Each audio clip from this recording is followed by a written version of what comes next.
Palm Sunday అంటే ఏంటి? అసలు ఈ పామ్ లీవ్స్ ని ఎందుకు ఉపయోగిస్తారో తెలుసా?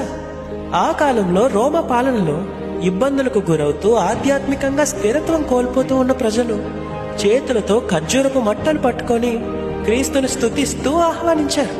ఎందుకంటే ఆ మట్టలు శాంతి మరియు గౌరవానికి, విజయానికి అండ్ రాజును స్వాగతించడానికి గుర్తుగా వాడతారు.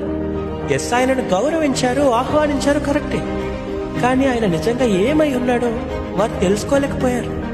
ఎందుకంటే వారు క్రీస్తుని రోమా బానిసత్వం నుంచి విడిపించేవాడిగా మాత్రమే అర్థం చేసుకున్నారు.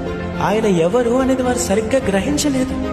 అందుకే ఆహ్వానించిన వారే నోటితో హోసన్నా జయం అన్నవారే తరువాత సిలువ వేయము అని కేకలు వేశారు.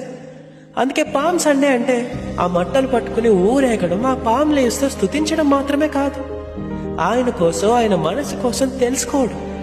ఆలోచించు. Happy palm Sunday.